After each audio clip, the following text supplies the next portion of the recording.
Yo, what's good? It's a boy Reviews and heavy spoilers for My Hero Academia Season 7 Episode 11, You Have Been Warned. So before I talk about the new emotional episode, bloody hell mate, let me go back in time to last week as I missed last week's episode.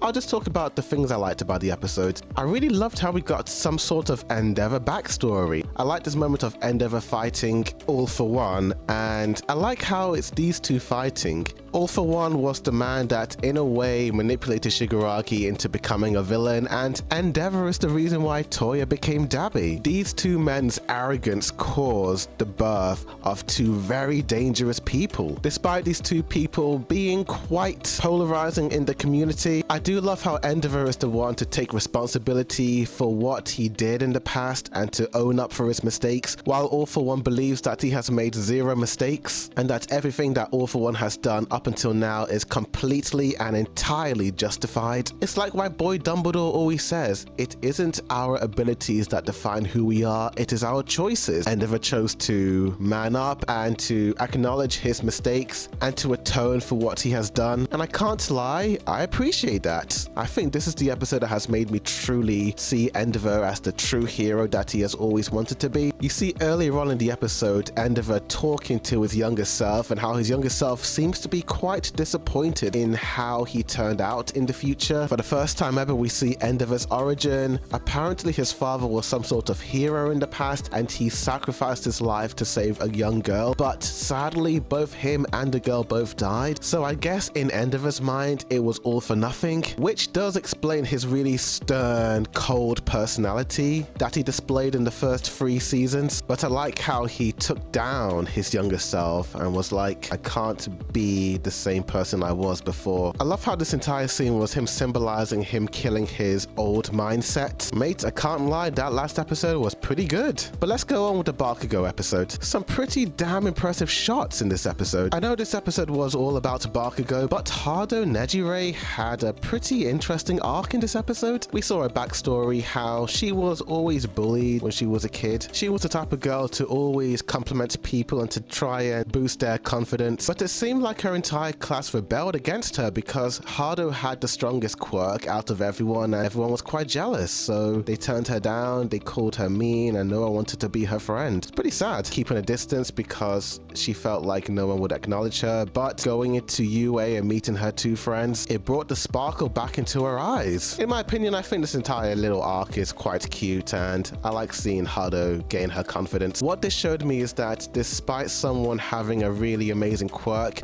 not everyone is going to appreciate you, not everyone will acknowledge you. It's interesting how she kind of received the exact opposite reaction that Bakugo received when he was in school. She seemed to have a really powerful quirk, but no one liked her for it. The people in the class felt like she was looking down on them, but that wasn't the truth. She just wanted to get to know people. I like that. Not just Hado, but even Tamaki had an amazing moment. I truly thought his attack was the final blow to Shigaraki, at least to bring him down for a couple of minutes. The animation was unbelievable. It actually blew me away when I saw it. But man, some of the dimming was a little bit annoying. It would have been nice seeing all this in bright, full contrast. Hopefully the Blu-ray will solve all of that. But sadly, it wasn't enough to defeat Shigaraki. This man is a monster. The man is a walking weed. He just keeps coming back again and again and again. Moving on to Bakugo-kun. I was quite surprised to see Bakugo crying in the middle of a battlefield. I can't help but give this dude his flowers. I mean, despite him being pummeled to death by Shigaraki, he's still got back up, and the only thing he had to say is that he needed to win.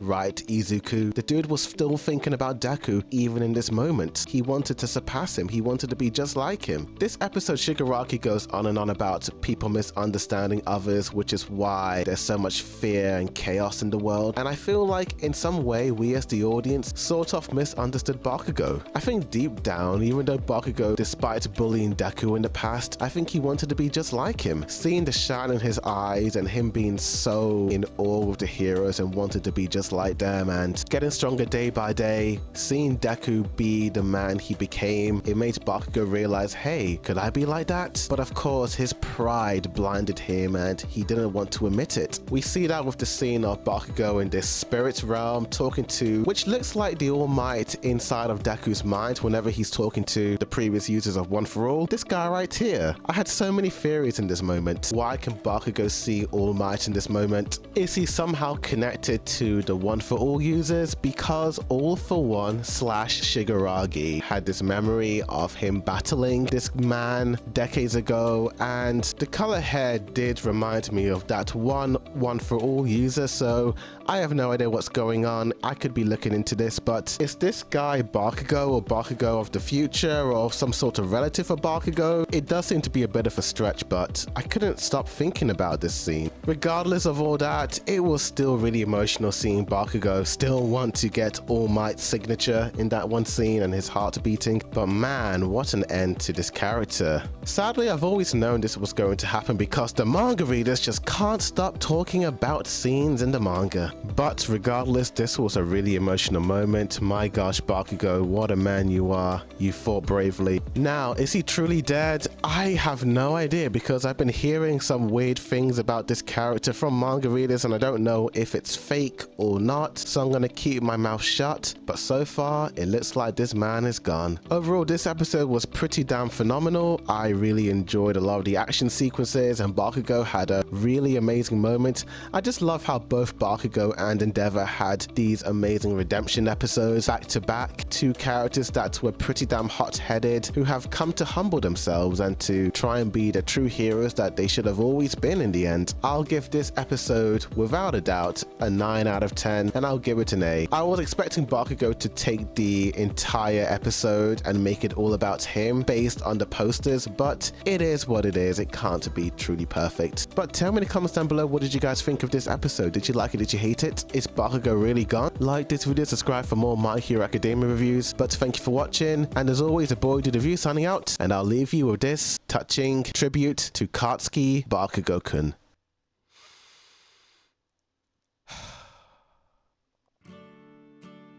Oh, Bakugo.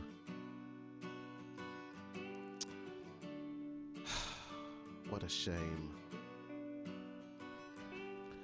Trouble is his only friend, and he's back again. He's back again. Makes his body older than it really is. It really is. He says it's high time he went away. No one's got much to say in this town. Trouble is the only way is down. Down, down. As strong as you were, tender you go. I'm watching you breathing for the last time. A song for your heart, but when it is quiet, I know what it means and I'll carry you home. I'll carry you home.